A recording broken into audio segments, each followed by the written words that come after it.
Assalamualaikum warahmatullahi wabarakatuh. Kami dari kelompok 3, yaitu yang beranggotakan yang pertama ada Anggreni yang akan membawakan materi tentang DNS, kemudian ada Andini Septiani Syambing yang akan membawakan materi DHCP, kemudian ada saya sendiri yaitu Julkeda Rahab yang akan membawakan materi tentang firewall. Baik, kami akan menjelaskan masing-masing materi kami. Berikut adalah materi kami. Sekian, Assalamualaikum warahmatullahi wabarakatuh. Assalamualaikum warahmatullahi wabarakatuh. Perkenalkan, nama saya Julkaida Rahab. Saya dari Prodi Pendidikan Teknologi Informatika dan Komputer. Baik, kali ini izinkan saya untuk memaparkan ataupun melaksanakan tugas dari mata kuliah jaringan komputer lanjutan, yaitu tentang penggunaan firewall menggunakan Cisco Packet Share. Baik, kali ini saya akan menjelaskan tentang konfigurasi firewall menggunakan Cisco Packet Share versi 7. Baik, langsung saja ke materinya. Yang pertama, kita pilih servernya 1, kemudian switchnya kita pilih yang versi 2950/24, kemudian kita pilih 3 buah FC,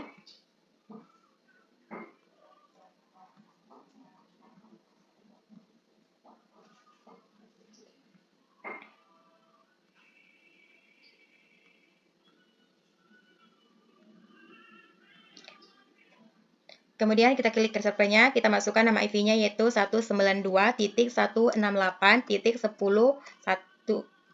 Kemudian FC-nya 192.168.10.2.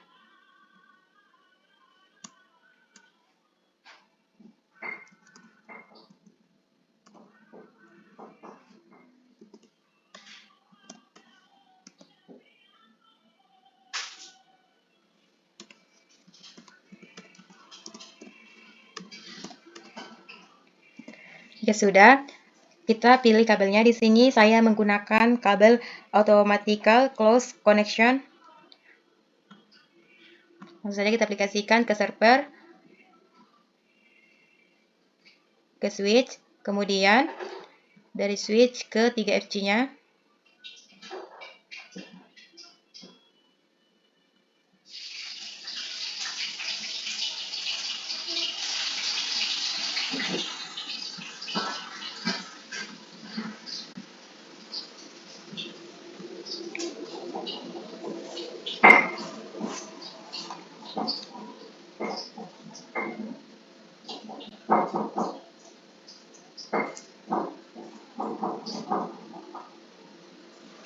Nah, di sini saya sudah memasukkan nama IP masing-masing. Kemudian kita klik server.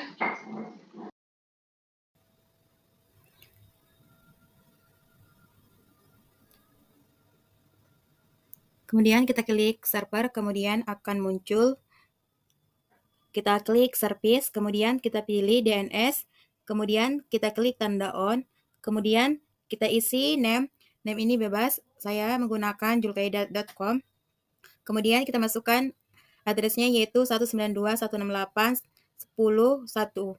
Kemudian kita save, kemudian masuk kita ke email. Kemudian kita masukkan name bebas, kemudian user yang pertama, kemudian kita masukkan password, kemudian kita add, kemudian kita masukkan user yang kedua, kemudian kita buat passwordnya sampai ke user yang ketiga.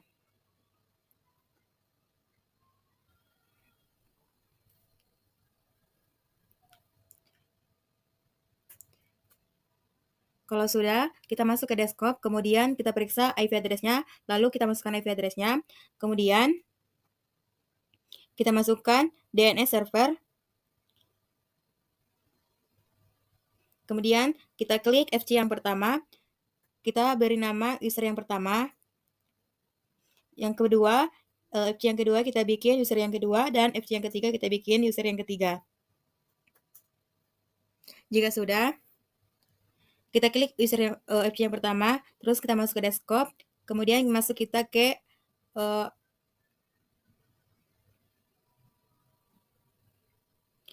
kemudian kita masuk ke AV connection.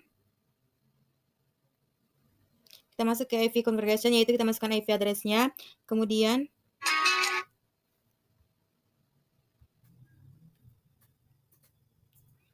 Lalu kita masukkan default GUI. Kita masukkan sesuai usernya, sesuai dengan IP address server tadi. Kemudian DNS servernya sama juga dengan dengan IP server tadi. Kemudian kita klik FC yang kedua, itu sesuai dengan nomor usernya. Terus begitu juga sampai ke FC yang ketiga.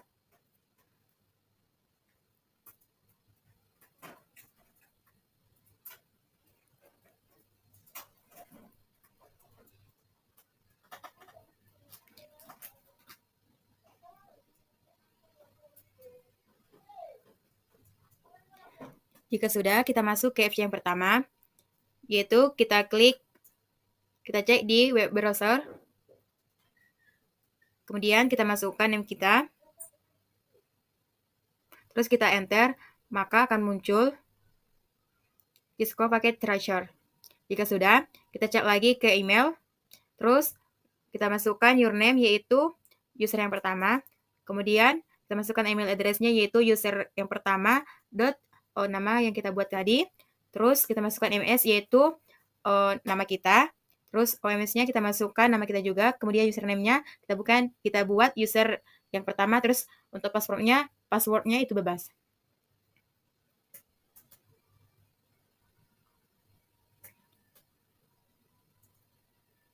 Jika sudah, kita save, terus kita klik tanda silang, terus kita klik FC yang kedua, kita klik username-nya, terus kita masukkan email address-nya sama kayak yang FC yang pertama.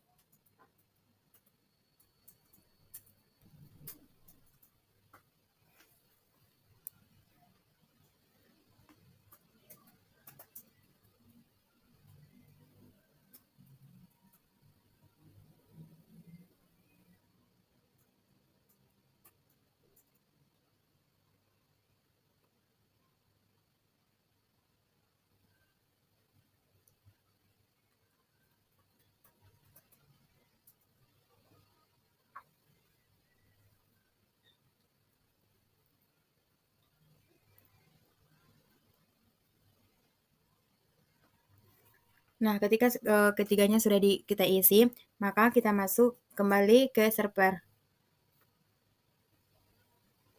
Terus kita cari Prawel. Kemudian kita klik masuk ke desktop, terus kita masuk ke remote IV. Pertama kita blok dulu VC yang mana yang mau kita blok. Di sini saya memilih VC yang kedua. Terus kita masukkan remote IV-nya yaitu 192.168.10.2. Kemudian saya klik action-nya yaitu yang Denny. Dan protokolnya itu IV. Untuk remote-nya itu 000 sampai 4. Kemudian add. Jika sudah kita lanjut masukkan remote IV. Remote IV ini kita masukkan remote IV yang lainnya yang tidak kita blok. Kita untuk action-nya kita bikin allow, kemudian protokolnya kita pilih IV, terus masukkan 0000. Kemudian kita add. Selanjutnya ke FC selanjutnya kita masukkan remove IV-nya, kemudian klik action-nya itu yang allow, kemudian untuk protokolnya kita pilih IV dan kita klik remote WLIV max-nya. Kemudian kita klik di pojok kanan atas tanda on, terus kita silang. Jika sudah, ini kita tes.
Baik, jika sudah, kita pastikan apakah ini sudah benar-benar diblok, maka kita tes yang pertama, kita tes yaitu FC yang pertama. Kita klik FC yang pertama, terus kita blok.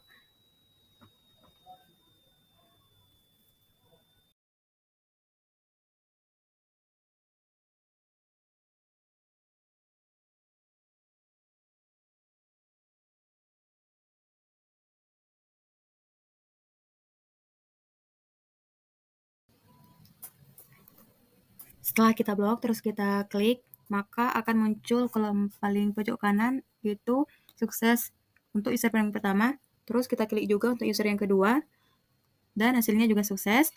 Dan untuk FC yang ketiga, hasilnya juga sukses. Jadi untuk FC yang tiga ini sudah berhasil kita blok. Dan kita akan memastikan apakah ini sudah valid, dan kita klik, dan ini sudah benar-benar valid.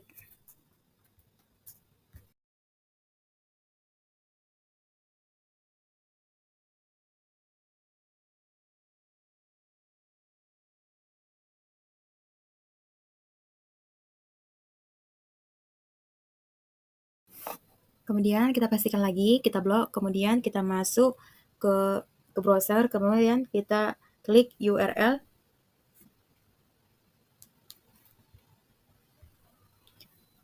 Jika hasilnya tidak muncul apapun, berarti ini artinya tidak ada yang diblok, jadi artinya kita berhasil. Kemudian kita klik FC yang kita blok tadi, dan kita masuk ke web browser, kemudian kita klik URL. Jika muncul, maka benar ini tadi udah kita blok. Dan di sini saya akan memastikan bahwa tadi FC yang sudah saya blokir udah benar-benar terblokir. Yaitu kita klik server, terus kita klik yang bagian run, kemudian lalu kita ketik ping, kemudian masukkan alamat IP yang mau dicek, kemudian enter. Di sini akan muncul crash timeout, berarti di sini terblokir. Itu coba yang dia tergolong. Kita coba yang tergolong dalam yang sudah terblokir. Nah, tunggu sistemnya. Kemudian masukkan alamat KGP-nya. Masukkan KGP yang tidak terblokir. Kemudian kita tulis nuklir share sweet like comment. Jika sudah, berarti di sini berhasil, maksudnya tidak ada yang diblokir atau tidak terblokir. Jika sudah, kita klik aja tanda silang. Mungkin sekian dari saya. Jika ada kekurangan, saya mohon maaf. Sekian, Assalamualaikum warahmatullahi wabarakatuh. Perkenalkan, saya Andini Septiani Siombing dengan NIM 52331510028. Saya mengerjakan DHCP server pada Cisco Packet Tracker untuk memenuhi tugas perkuliahan jaringan komputer lanjutan. Terima kasih. Baik, di sini saya akan menjelaskan penggunaan DHCP server pada Cisco Packet Tracker. Yang pertama, mari kita menyiapkan server.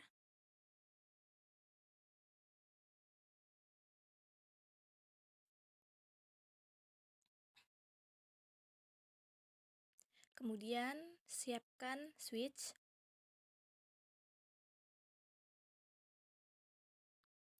Lalu saya menambahkan komputer. Di sini saya menambahkan 5 komputer, 5 klien.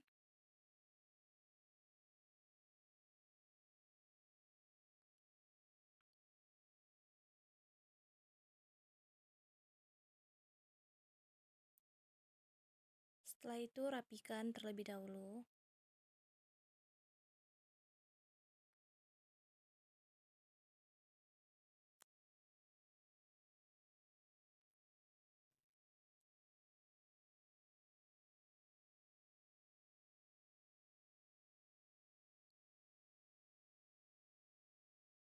Kemudian hubungkan server dengan switch menggunakan kabel.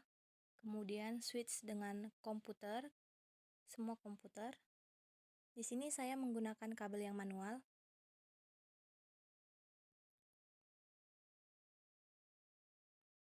Setelahnya kita buka server, lalu kita isi IP-nya seperti yang saya ketik.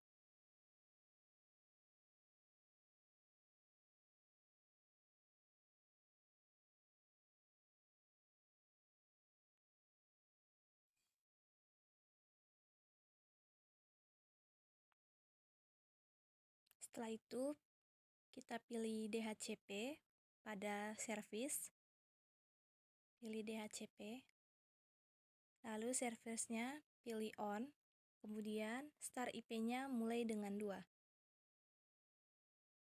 seperti yang saya ketik.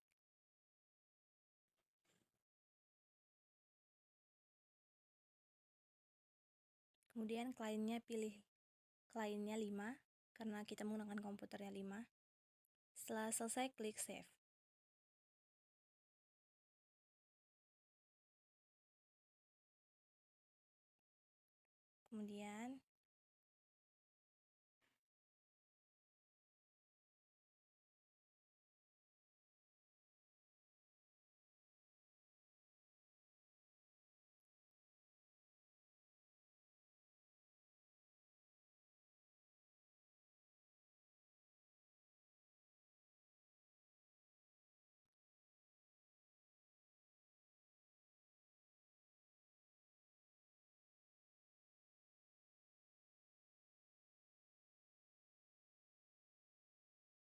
Kemudian kita klik komputernya.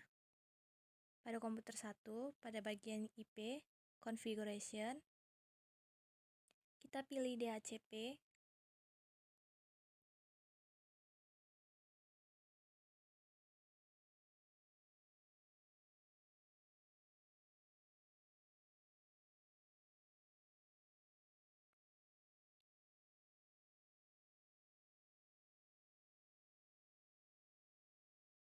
Maka akan mendapatkan IP 10.2. Begitu juga dengan komputer yang lainnya. Diulangi lagi, kita klik bagian IP configuration, pada pilih bagian DHCP, maka akan mendapatkan IP 10.3 untuk komputer yang kedua. Begitu untuk komputer selanjutnya juga.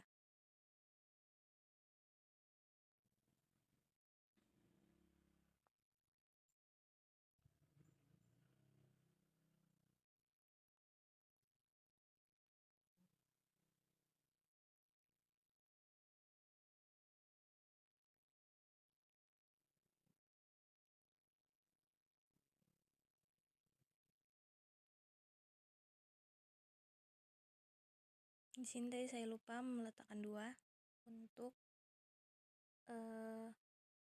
start IP-nya.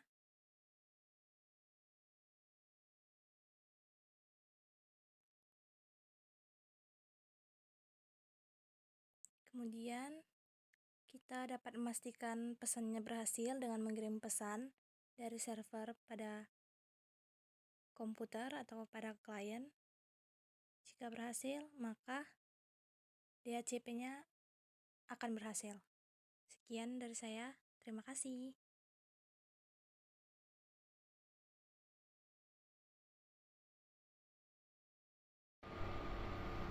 Assalamualaikum warahmatullahi wabarakatuh. Perkenalkan, nama saya Dian Greni dengan NIM 5232151002. Di sini saya bertugas untuk mengkonfigurasi DNS pada Cisco Packet Tracker untuk memenuhi tugas mata kuliah jaringan komputer lanjutan. Assalamualaikum warahmatullahi wabarakatuh. Di sini saya Dian Greni sebagai mahasiswa dari Prodi Pendidikan Teknologi Informatika dan Komputer ingin mengkonfigurasi DNS server di Cisco Packet Tracker untuk menyelesaikan tugas mata kuliah jaringan komputer lanjutan. Nah, yang pertama-tama yang kita harus siapkan yaitu sebuah server. 1. Kemudian kita akan menggunakan 5 klien. dua, tiga,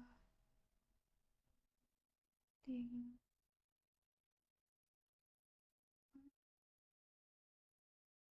Nah, untuk switchnya sendiri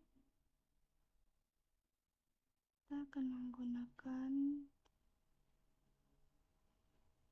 switch 2960. Kita menggunakan kabel ini.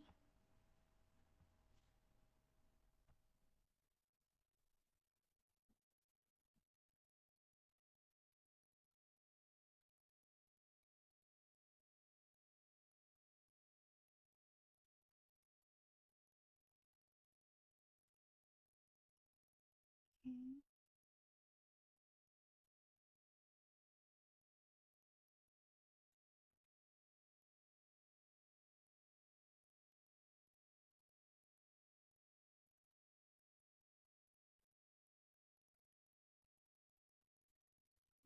Ini saya menggunakan IP 192.168.10.0/24. Nah, yang selanjutnya adalah kita mengkonfigurasi IP-nya, servernya maksudnya. Config DNS servernya isi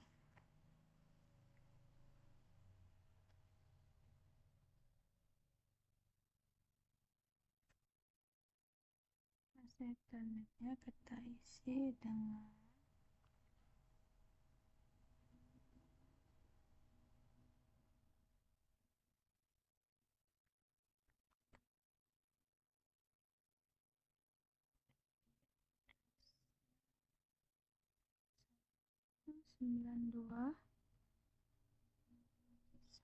92.168.10.1.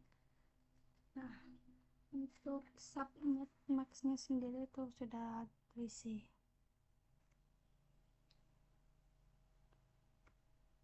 Kemudian kita akan mengkonfigurasi kliennya.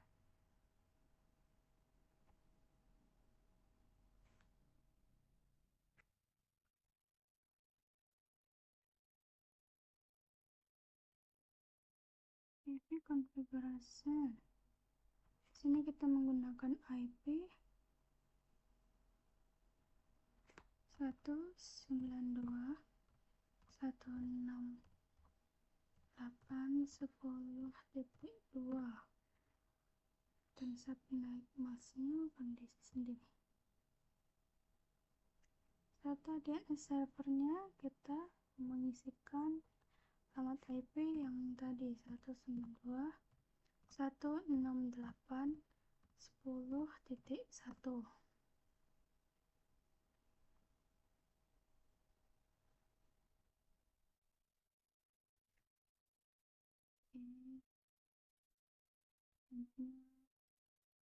Klien kedua 192.168.10.2. DNS-nya kita isi 192.168.10.1. Selanjutnya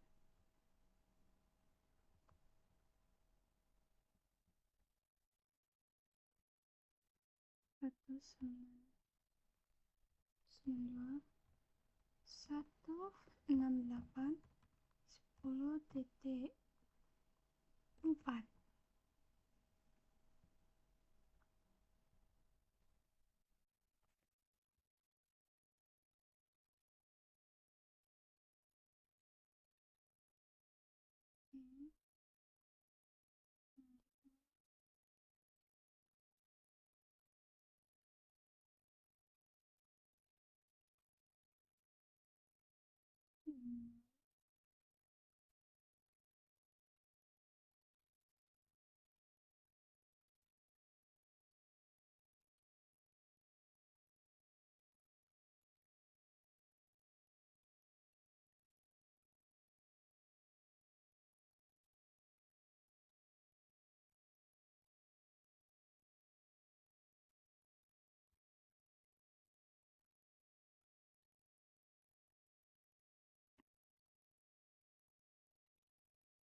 Oke, sudah selesai.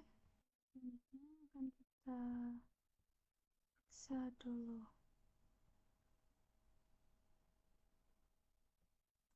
Apa?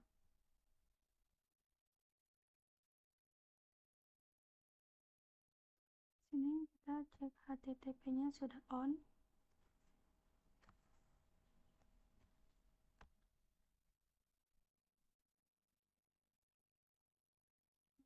Kita bisa mencoba di web HTTP-nya seperti 192.168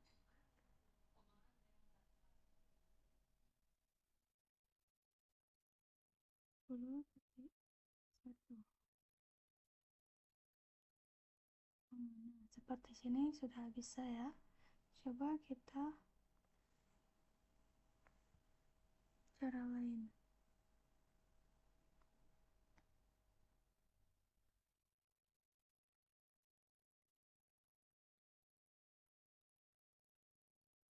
Nah, kita akan coba di servernya. DNS-nya di sini masih off dan kita hidupkan on. Nah, dengan nama kita berikan namanya itu Comland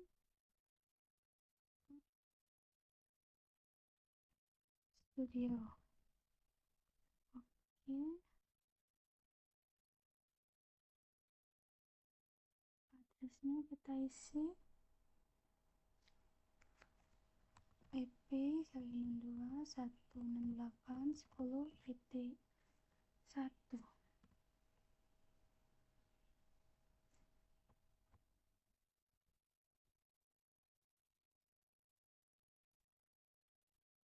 Lalu kita add.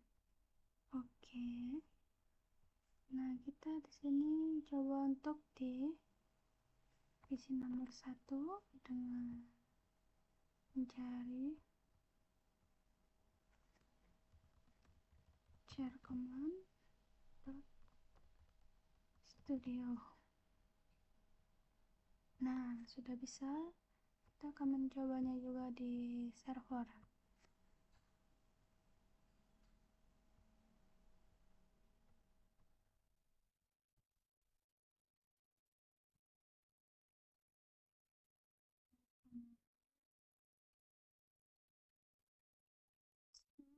Studio.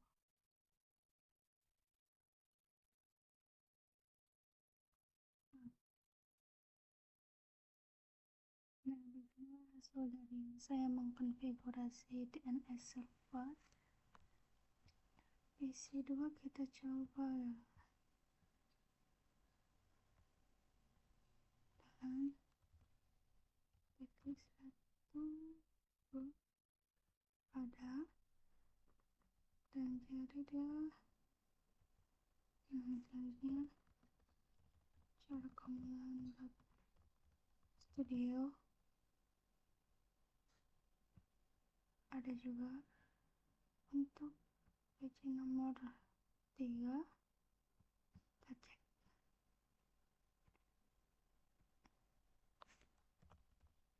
share command studio. Oke, bisa. Selanjutnya PC terakhir.